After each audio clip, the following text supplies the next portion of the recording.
welcome to this webinar. Thank you for taking the time. This webinar is chaired by Professor Peter Verdonk, and we're also here together with Dr. Peter Emmons and Dr. Ralph JEUKEN. Thank you very much for attending as faculty tonight. My name is Paul Ryfors. I am the CEO of Episurf Medical, and I would just provide you with a few slides introducing you to the Episealer technology and the company Episurf for a few minutes.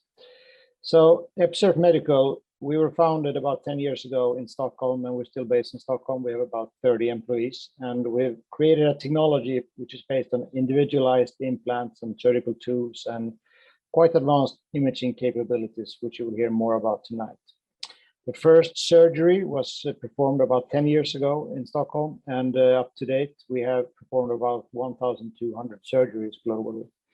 And I'm proud to say that last year we had surgeries in no less than 15 countries. So we have a very ambitious global agenda, and we have a combination of direct sales reps and distributors in several markets globally. Since the beginning, our clinical program has been quite ambitious, and we started with several preclinical activities generating several publications. And on the clinical side of things, you can clearly see that in the last year, so 2020 and 21, we have really been harvesting of the good work that has been performed over many, many years. So there is now a fair amount of evidence in support of the Episealer technology, and I'm sure you will be provided with all of this going forward. And trying to illustrate our vision as a company, you can clearly see on this slide that between the too old for biology patients and too young for neuro patients, there is a treatment gap where there is no universal gold standard today. We see these patients, they're often in the middle age, and they are suffering from severe pain, and they are challenging for our customers, the orthopedic surgeons. The technology started with a couple of challenges. We had to consider the subchondral bone, the surrounding cartilage, and the opposing cartilage before we set out to produce our implant technology. And the answer to those challenges was really a concept of three fundamentals. We start with the MRI-based pre-surgical analysis, followed by the individualized surgical tools, and also the fully individualized implant that goes in. Looking at a little bit of the results, so if you look at the implant survival figures, we can clearly see that if you look at the competition, the Episealer numbers looks really favorable. So over 7 years, we have now a publication showing an implant survival rate of up to 96%. And in all of our studies, we have seen similar implant survival rates. And what the results also show is that the Episealer patients, they benefit from fast return to weight bearing, significant improvements on Kuhs and VAS scores. Based on the pre-surgical analysis, we have predictable results for a wide age group. And as you saw on the previous slide, the results, they last over time. So all in all, we restore a great deal of the kinematic knee function, and we're very proud of that. And as an anecdote, the gentleman on the right-hand side here is the very first patient, and this movie was recorded at the 5-year follow-up a few years ago, and he's still doing very well, coming up for a 10-year anniversary in December. So with that short introduction, I would like to hand over to Professor Peter Verdonk, and thank you very much for your attention. Thank you, Paul. I hope everybody can hear me. I just got a message that my internet was not very stable. So thank you for the kind introduction. I think we're going to have a very nice webinar talking about options for these patients, sometimes very challenging. I think we also have a very nice faculty. And with that, I would like to introduce, first of all, Ralph JEUKEN, and then Peter Emmons. And Ralph will tell us a little bit about the cartilage repair outcome in two patient groups, being the young ones and the middle-aged ones. Ralph, the floor is yours. Thank you again for the invitation. I think it's a really nice topic.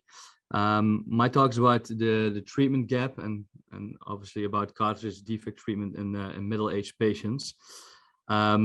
My name is Ralph JEUKEN. As already introduced, I did my medicine in Maastricht and then did a PhD research period on cartilage and with emphasis on middle-aged patients, and currently resident in training orthopedic surgery.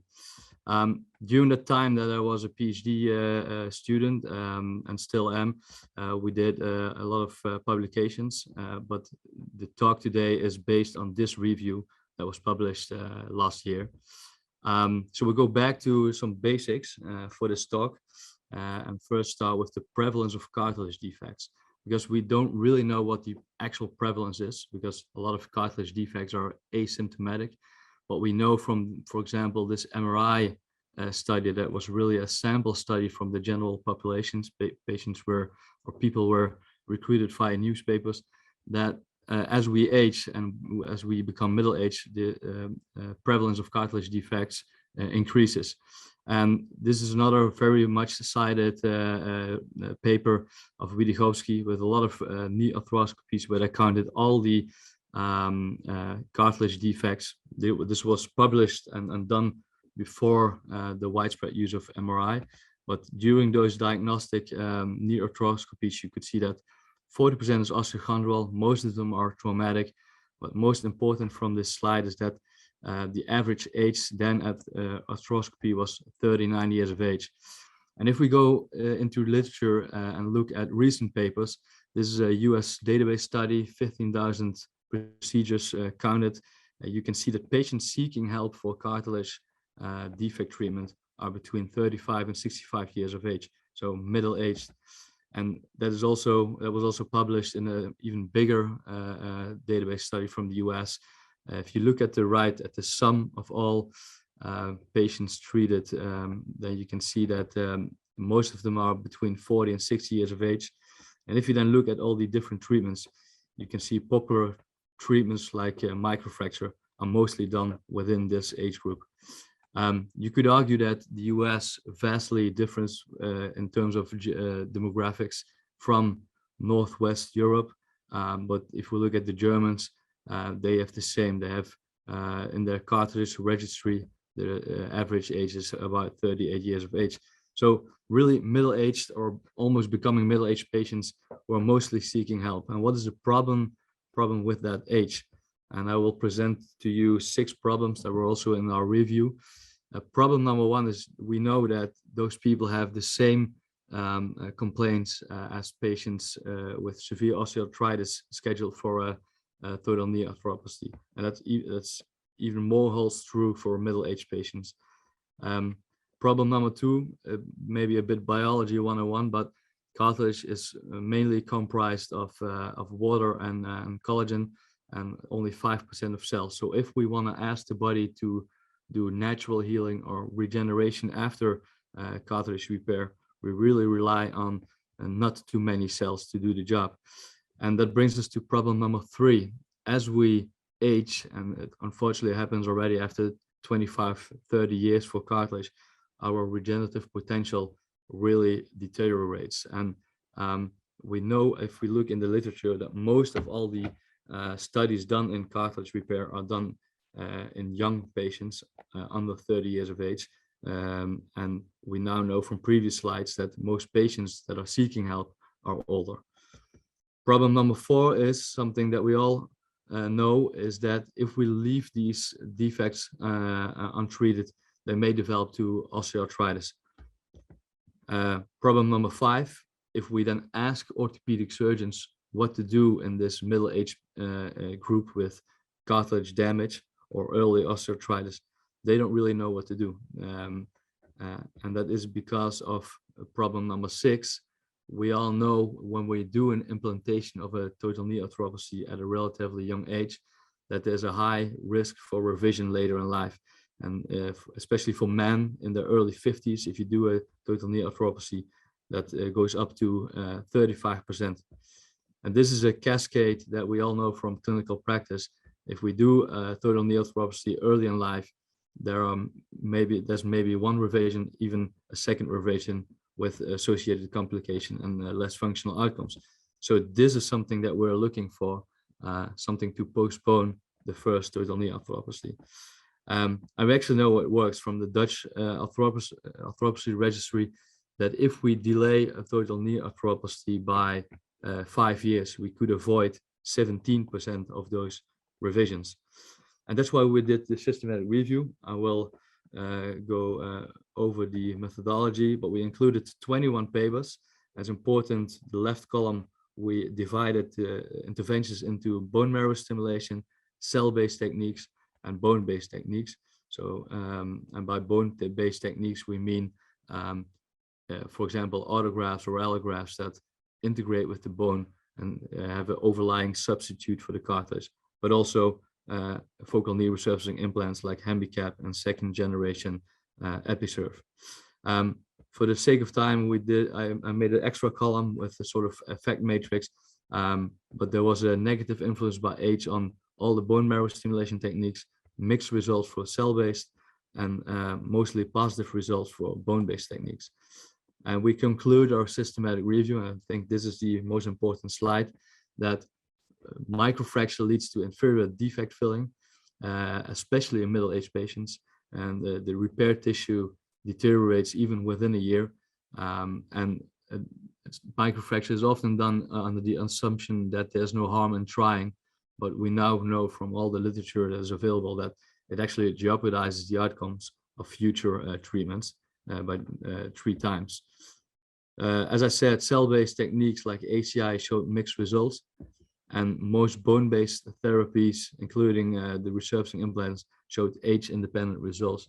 I think it's really simple to understand why, is because osseointegration relies on the same physiology as fracture healing, and that's something that we know that's still sufficient up till older age.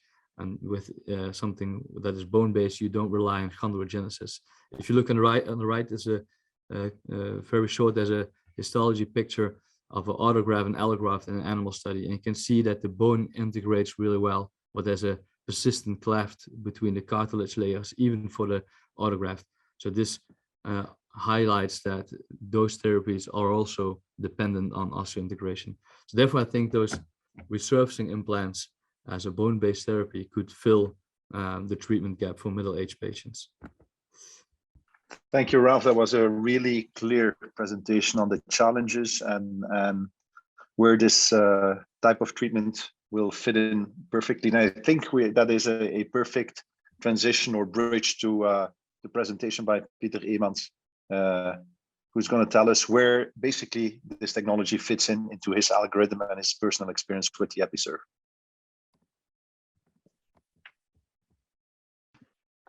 Thank you, Peter. I'll try to put on my share my screen.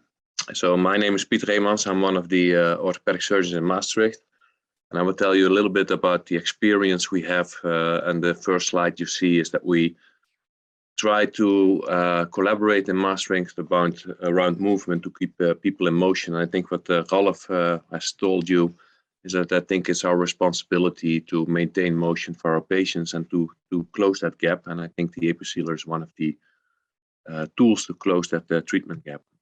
This is my conflict of interest, not only for Episurf, but for other companies. I give presentations as well, and I hope to be neutral by also giving presentations, for instance, for other companies involved in the field.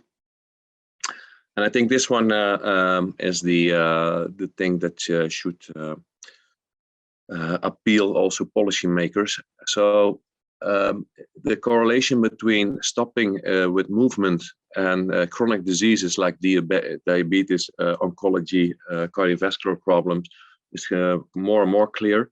And therefore, you also see that our field of orthopedic surgery is the intervention which has the biggest impact on sustained quality of life. And I think, of course, the total hip prosthesis is the procedure of the century.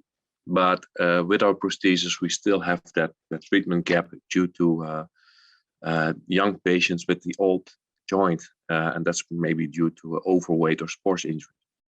However, if we then convert to non-joint replacement surgeries, I think they are ahead of the pharma and the lifestyle interventions.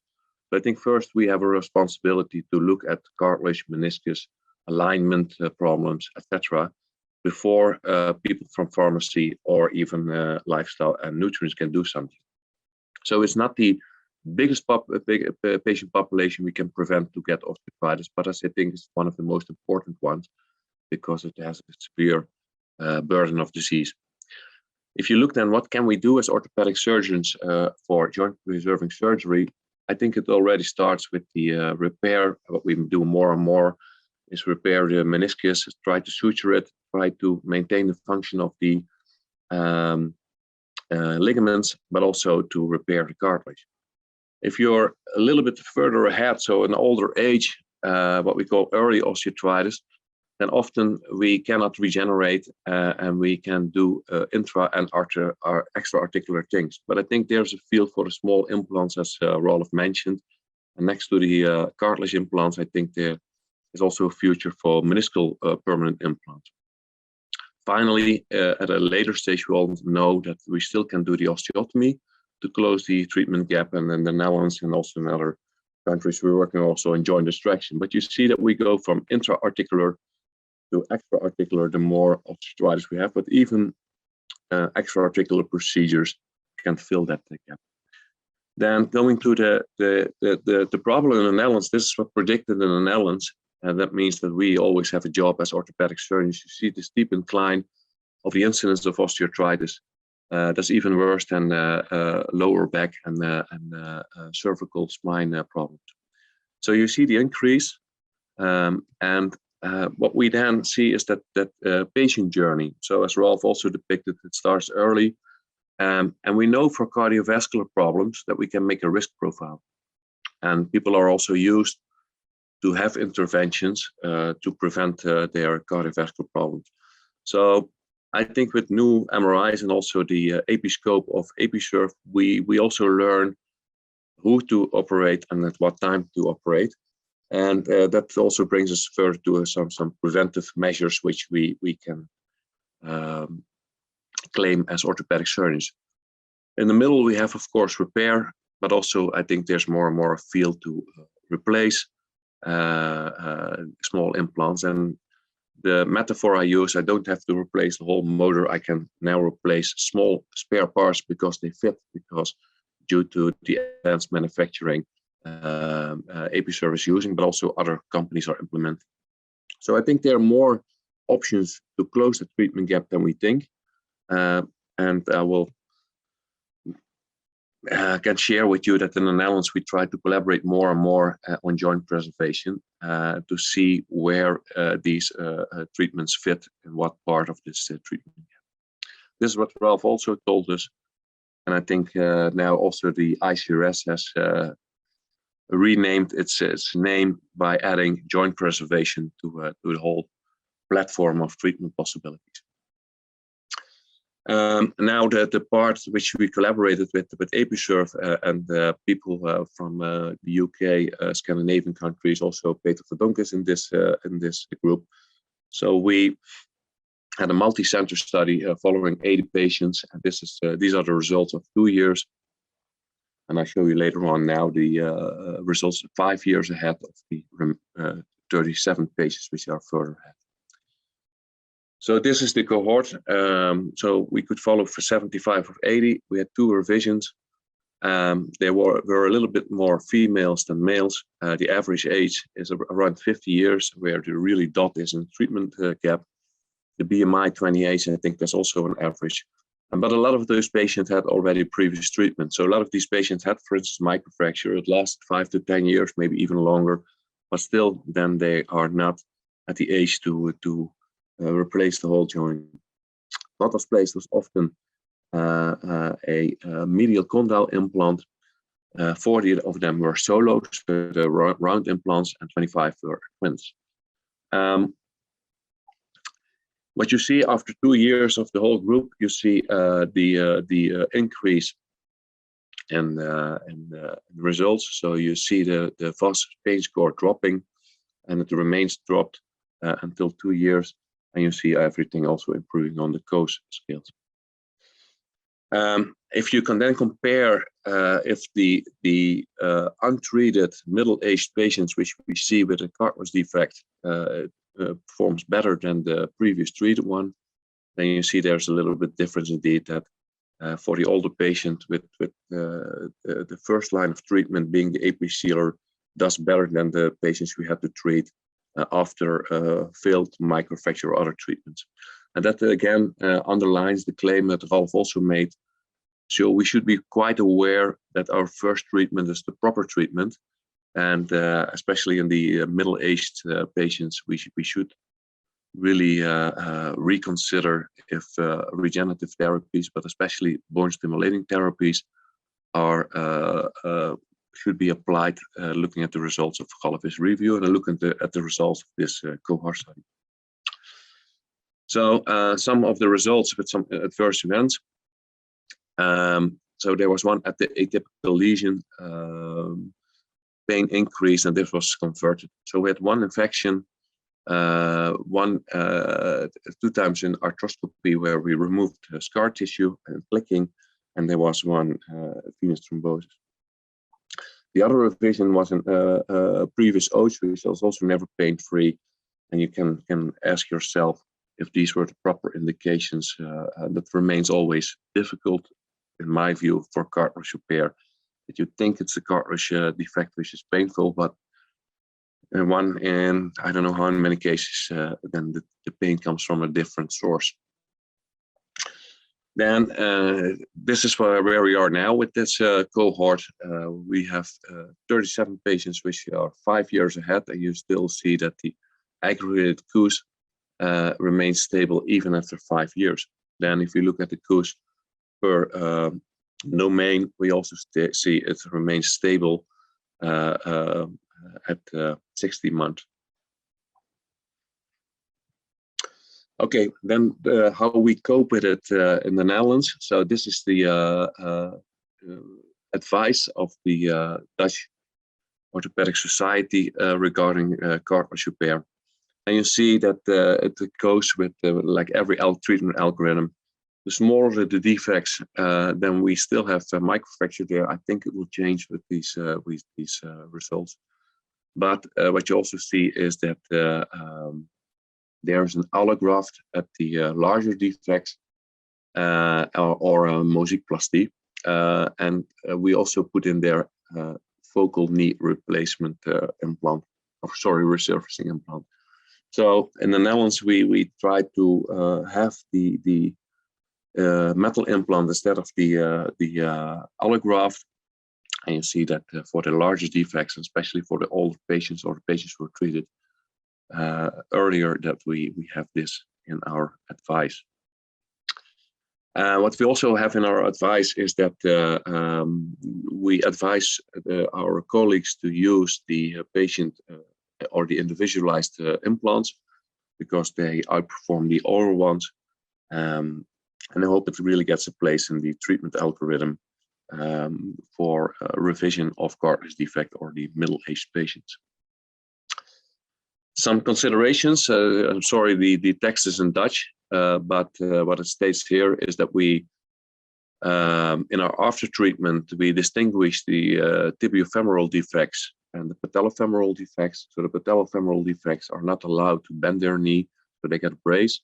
But what you also see is that we make a difference in regeneration and resurfacing to show that the resurfacing patients, if they are doing well, they can bear load a little bit earlier on, but it's also to show our physiotherapists that there is a difference between these treatments, and especially the regenerative parts, they are much more sensitive to a increased load bearing.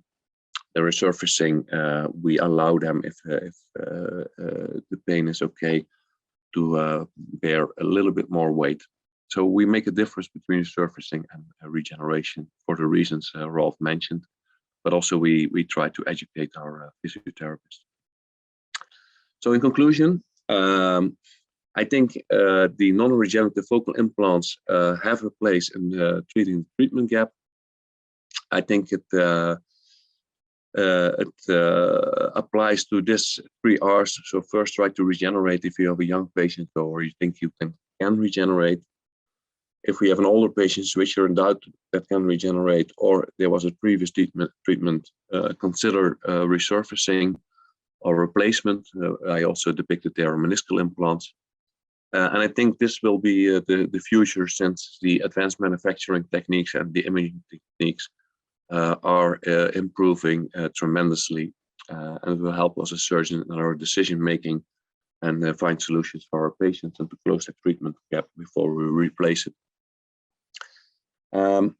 Other findings often encounter this age group, which is important, I think. And if I look at the MRIs I sent to Episurf, I think more than half of those patients, when looking at the damage report, I don't use the implant because the damage is too severe. And that's what we previously saw with meniscal tears. So often you also see meniscus degeneration, patellofemoral changes. And I think we should learn by collaboration and talking to Episurf where the implant should be used, but also when it's a more salvage case and we should not use the implant. So this is the end. I think we should left our cartilage. So this is an image I got from Daniel Saris. And I think we should find solutions to that treatment gap, work in a joint preserving manner in the middle-aged patients where possible. That doesn't mean I'm not pro implants, but not at the young age. So thank you for your attention. This was my presentation. Thank you, Peter. I think it was very clear that as the evidence grows, there's more and more evidence for some kind of non-biological treatment in these, especially middle-aged patients, and there's less and less scientific support for microfracture and biological treatments as such. And also very important is that the first needs to be the best treatment. That's something that we think we learned over the years. I would like to take over and share my screen now. Yeah, can you take over, Peter? Yes. Yeah, just take it over, I will. Okay, there we go. This should be clear. Let's see. Okay, does everybody see my presentation? Yep. Okay, thank you. So good evening from my side, Peter Verdonk, working in Antwerp. I think being in the cartilage business over the last 20 years, I've tried to basically summarize what I've learned so far, trying to find that ideal cartilage treatment and that ideal patient for a specific cartilage treatment. And these are current concepts. Some of them are just concepts, some of them is real sound evidence. I'll talk you through it as we go. So this is an improved understanding over the years of cartilage lesions and repair potential. And I think we start understanding patients more and more. If we look at the knee of the patients, the things that I look for is, of course, all of these things. And I think there's no surprise in this. Size matters. Basically, smaller lesions heal better than larger lesions. Location matters. Age matters. The extent of the subchondral bone measures. All of these things matter for the outcome of your specific cartilage treatment. And it becomes very complicated in certain of these patients. Also, what is important and what I think I understand much more than I used to do when we started doing cartilage repair is that the majority of the patients that I treat have a chronic overload issue. This is not a traumatic cartilage damage that just happens at once. Most of them will have a chronic degenerative situation, and we need to understand as physicians where this overload comes from. And that is where we have some very new understandings. And I will talk to that about biology and the mechanics part. So we look at the leg of the knee. So we understand the knee. Now we look at the leg of the knee. And I think most of us will understand that the overload, basically one of the major drivers for overload is basically the alignment, varus or valgus. If you have a varus alignment, very frequently that will result in a meniscus damage. And once the meniscus is damaged, then the whole thing just blows up in the air and loses control. So the thing is, varus is okay for many patients until you have a meniscus injury. Once the meniscus is out, you're going to have a cartilage damage. And so alignment, addressing the alignment in a number of these patients is the big go-to treatment. Don't treat the cartilage, don't treat the meniscus, correct the alignment. And this is what I think all of us now clearly understand. Activity level is also something that we can share with our patients.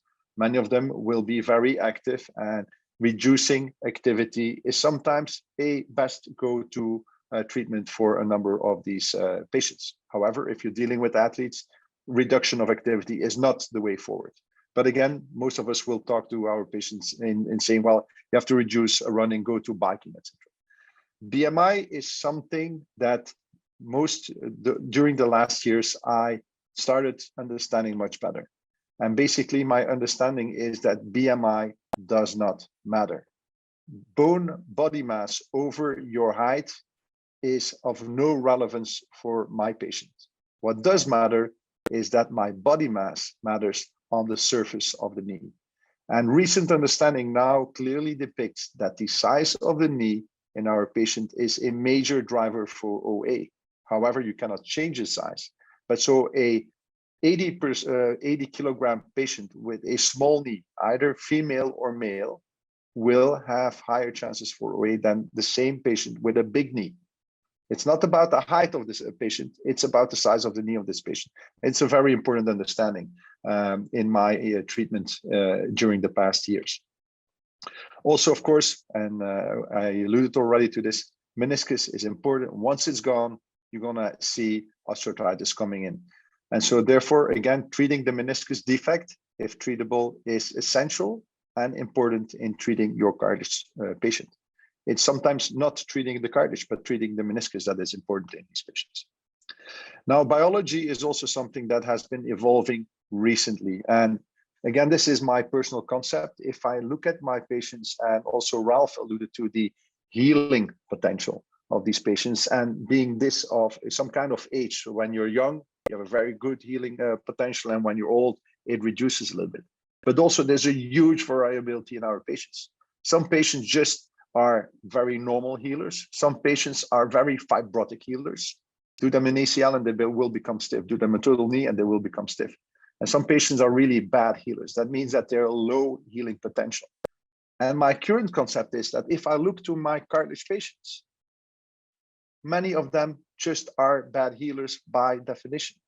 There is no reason why you develop a cartilage lesion in a normal activity lifestyle, non-smoking, normal body mass.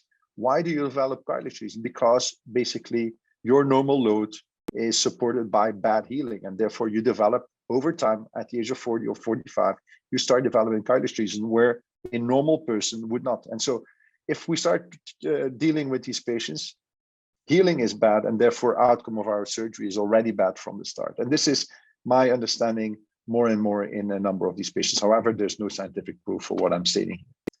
There is, however, scientific proof that basically when we do surgery, very often we see the healing, but we see it too late. We see it after we did the incision, after the surgery. And so if you see a big scar at the outside, for me, that is a representation of what happens in the inside. Sometimes it's a longer red. That means that that patient is an inflammatory healer. Very often it's a very nice fine stripe and it's white. That's a fast healer. So, but we do the diagnosis of your healing potential only after the fact. And this is a stupid thing, so to speak. We need to have more tools to identify healing potential before we go in with surgery.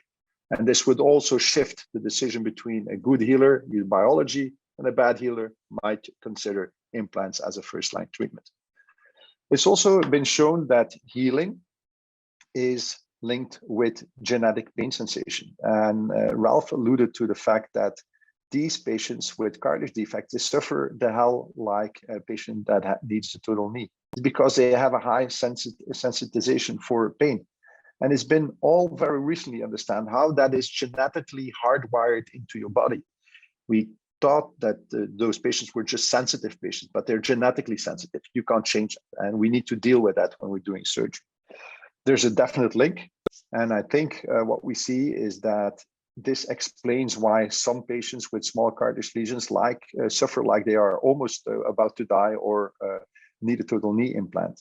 It's important to explain your surgery to the patient. And that's why I sometimes see patients where they did a microfracture, and after the microfracture, these patients are really bad because they are painful, because we inflicted more pain than the original defect. And if they're a bad healer, then basically we did a thing that made them worse, not better. So we need to know your patient. And for me, understanding the patient, understanding the healing, but especially understanding how he or she evaluates or undergoes pain is just giving them an injection. It's a very great tool for giving somebody's pain profile. And so this might not be your ideal patient for surgery or for an injection. On the other side, the other one is maybe just a little bit too much and also does not want to be operated on, or is not a good patient for surgery. So it all becomes about what does the patient expect and how is your hardwired healing potential in the patient. Athletes are normal patients. I think if you're dealing with established athletes and they have a cartilage lesion, they're going to be good healers. They're basically the best patient. Young talents, you need to be careful. The ones that just develop a cartilage lesion early on in their career, most often that knee is just not meant to sustain the loads upon that knee joint, and you need to be careful. Some of them will never return to the higher level. And then in my normal patients, most of them, I believe, are chronic overload issues, and we need to deal with those chronic overload issues. We need to understand the small knee, the alignment, the meniscus. It's not always about the cartilage. So coming to that ideal patient, there's still something to be said about technology. Where do I fit this in? And I classified here some of the treatment options we have so far, not already introducing the implants. But what you see here is just a chronological introduction of technology. If I, however, look at this, then basically there's no single treatment that works for all of these patients. There are, however, treatments that work specifically well for a very ideal specific indication. If you look at the classification and you link that with this patient or this treatment needs a very good healing potential, otherwise it's not going to work, then basically if you have just a debridement, you need to have a patient with a real good healing potential. A microfracture will work when your patient has a really good healing potential. A nosocondylar allograft, introducing bone and cartilage from somebody else into a knee joint, basically those patients don't need a very good healing potential. They need maybe moderate healing potential. So if you look at the treatment options and you look at them from a healing need perspective, that changes your insights. And this is where these metal implants come in, because basically for metal implants, healing is not really needed. It works from the beginning. It just needs to stick to the bone and heals and will function even in patients with an impaired healing potential. That is my understanding recently, as that explains why osteocondylar allografts work so well for a big majority of cartilage defects, and debridements only work for a very specific indication. Episealer concept is not just an implant, and Peter already alluded to that. It comes with a damage report that will provide you very interesting insights into where the pain is coming from, what the defect is, how big it is, how deep it is, and where it is situated. Only then you are provided with a patient-specific implant, and that comes also with tools to implant very precisely that specific implant. That is very important to understand. The episealer is bigger than just the implant. But where do I position this now in my last years or in 2022? Well, basically, if I look at my biological cartilage patient, then there's a lot of prerequisites that these patients need. There needs to be no bone marrow edema, ideally smaller cartilage defects, no ACL, no meniscus injury, no malalignment, normal weight, normal health, no catastrophic thinking, normal activity level. Basically, if you look at it, there's a lot of parameters that need to be just fine. And once they're fine, you're going to have a great outcome for your biology. But does this patient really exist? That's the big question. And so very often you feel that you've done a great surgery technically, and then at the end of the game, at the end of the rehab period, you just find out that it didn't work for the specific patient. That's a very frustrating feeling, both for the surgeon and for the patient, of course, after very often a year or more waiting and doing rehab. For me, the episealer patient is a little bit more easy. You can have some bone marrow edema. We can treat a little bit bigger lesions to mid-size. This is not meant for a full condyle, but mid-size lesions are acceptable with these twin implants. Some meniscus defect is acceptable. Some malalignment is acceptable. You can be moderately overweight. Of course, you still need a good mental health. You still need to not catastrophically think about your pain and your issues, and you still need a normal activity level. But so the scope of this non-biological implant is a little bit bigger, is a little bit more easy. You don't need basically a PhD to identify the ideal patient in this matter. And so when I started treating my patients back in 2013 for the first time, I had the sensation that basically my scope, my range, I had a bigger landing strip. I felt more comfortable, and this implant had a bigger scope of patients to be treated. I think we will now go to some cases, and I will start first with sharing my experience with the Episealer. I've done so far close to 30 patients, started already 9 years ago. I had one case that was removed because of an infection. She's still doing well with a hole in the knee. That's interesting. Patient profile, as you can see, average age is 50. So I'm really treating these middle-aged patients. It goes from 36 to 68. The first patient that I treated was the 36-year-old patient.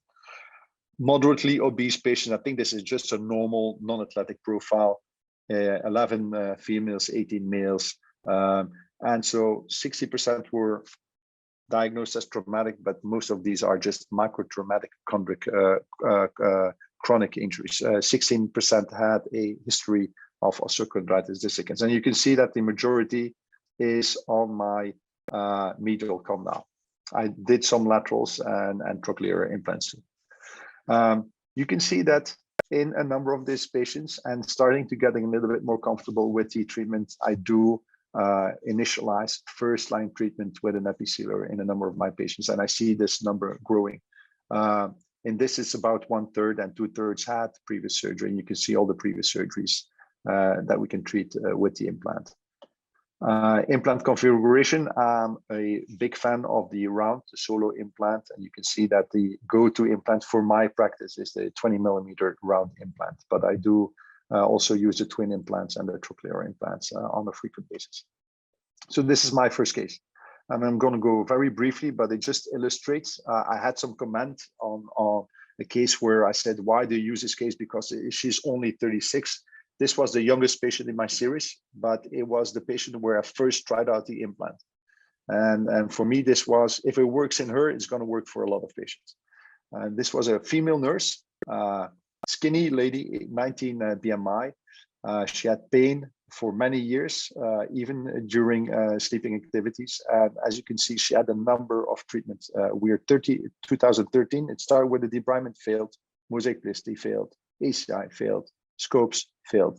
So I saw her in my practice 10 years after the first line treatment. And this was a consecutive series of failure, indicating for me just poor healing potential. She wasn't able to do anything anymore, even not in the housework. And she was, denied a number of treatment options, so to speak. This was the damage report. She had a mosaicplasty, so you see the two plugs here. This was the overall involvement of the bone marrow edema, and you can have all of this in the damage report. You then are provided with a number of informative slides showing you where the implant will fit, if that's nicely covering the defect. And if not, you can still change or say, I want a one size up or one size down, but this is my go-to 20mm round implant. Again, very nice images showing you at different sections where the implant would fit and if it will cover the initial area of concern. It also comes with these patient-specific implantation tools, the drills, and the guides to position the implant very specifically, because there's also some surface area shift, so you cannot turn it around too much. It needs to be well aligned with the conformity of the medial or the lateral condyle or the trochlear. Some very nice images showing you the pre-op status, clearly seeing the cartilage defect and then the implantation. She did 2 weeks of toe touch and then 2 weeks of progressive full weight bearing. So very straightforward, non-complicated rehab without any surprises and with no complexities for the rehab specialist, for the patient and for the surgeon. This is the patient 1 year after surgery. You can see that patient-specific form in the surface area of the implant. This is her now more than 5 years down the line. You can see that she's doing wonderful on all of these scores, and she's very robust and stable in the improvements versus the pre-op situation. And at this point, she's still functioning fully pain-free. She was back to work as a nurse, which we all know that those are very often challenging patients. And we recently saw her back, and she's still very happy with the surgery. So for me, this is the ideal patient. She had previously failed a number of treatments, showing the healing potential, showing the activity level, and I was very happy to get her back to her activities. And we can now see the long-lasting data also from the other groups and the other scientific work. So Peter and Ralph, I believe you guys also had some cases to share. In the meantime, if there are questions, I think we can use the chat function to shoot questions, and then we will take those after the presentations. So some case presentations from Maastricht. So the first patient, and you see it also at the number. So we have a specific number of Maastricht, Episurf called it MUA. Peter has another abbreviation for his clinics where he works. So you see this was the second patient where we sent the MRI when we started. It's a 45-year-old female patient with a BMI of 30, and she is also same as Peter, a nurse in the hospital. And she had pain during cycling at the Mont Ventoux.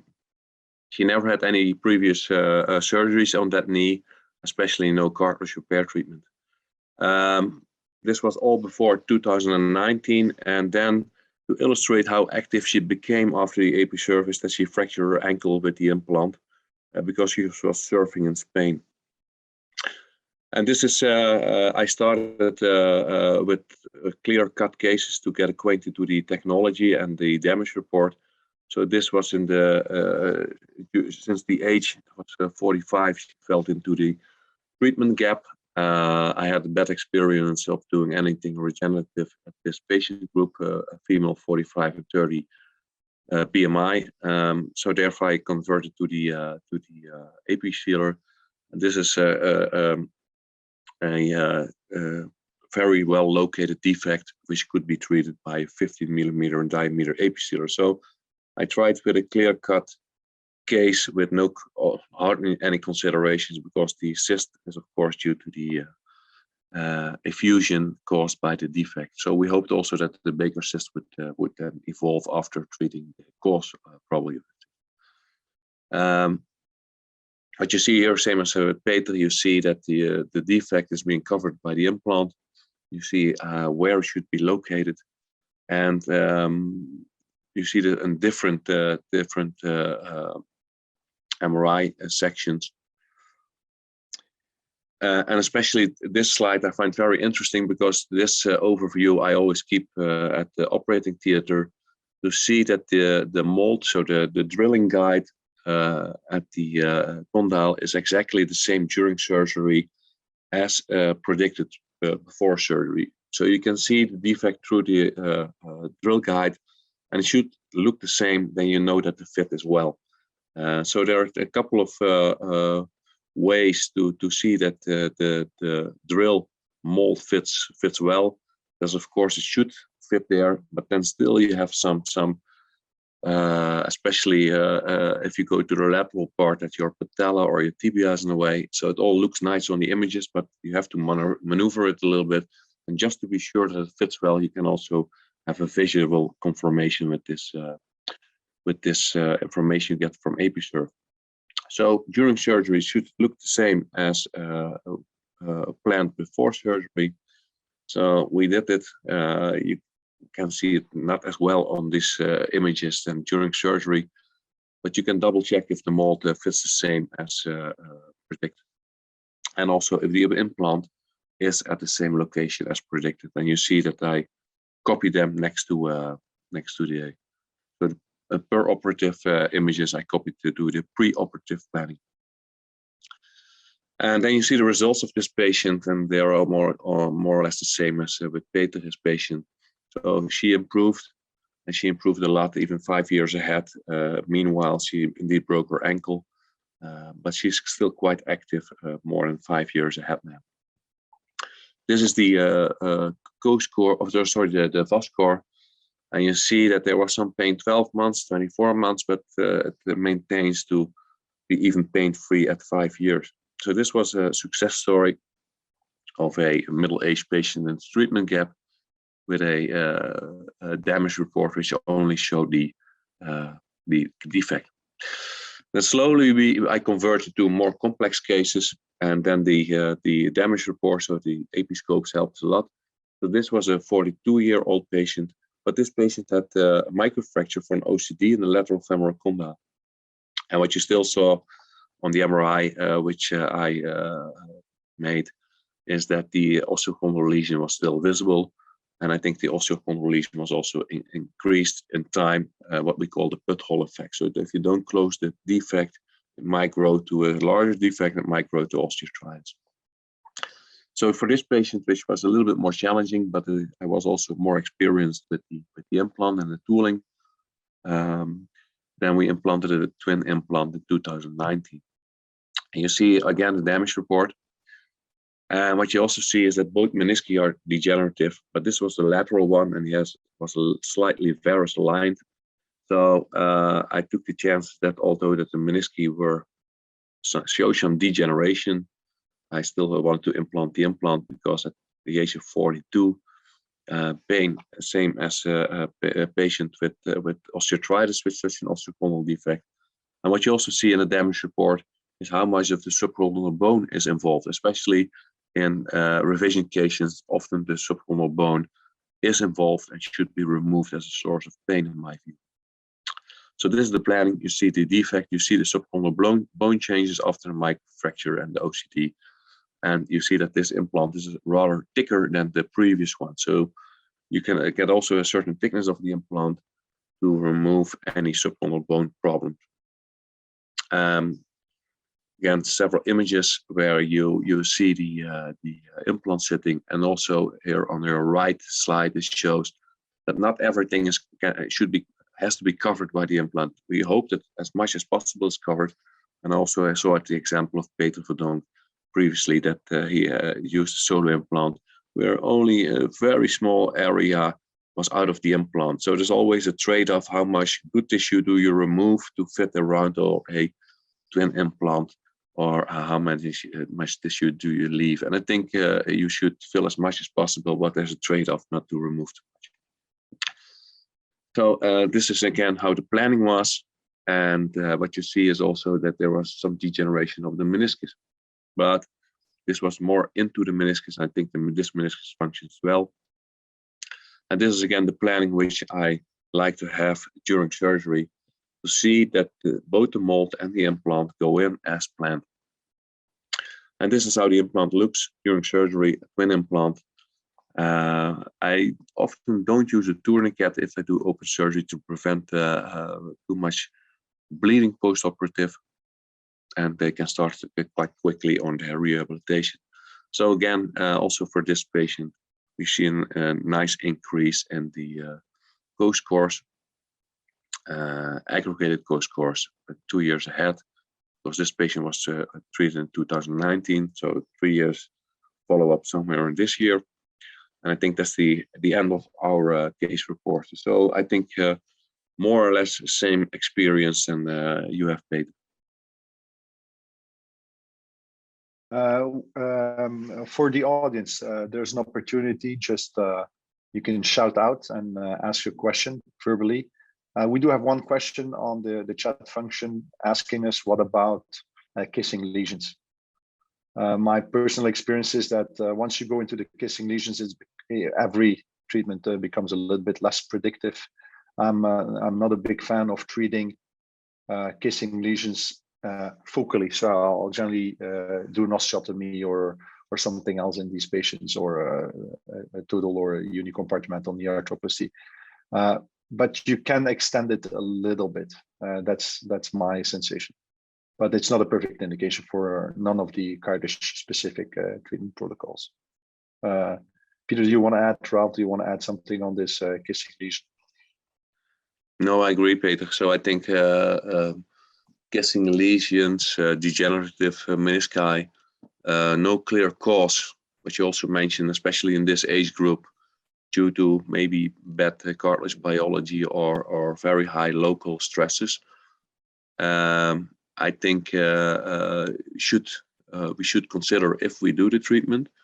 However, if you have some degeneration opposing the metal implant and you do an osteotomy also to realign, I think you have some room to maneuver also if you think this is a little bit of a kissing lesion. But if it's a real clear kissing lesion, my experience on the tibia plateau are very bad.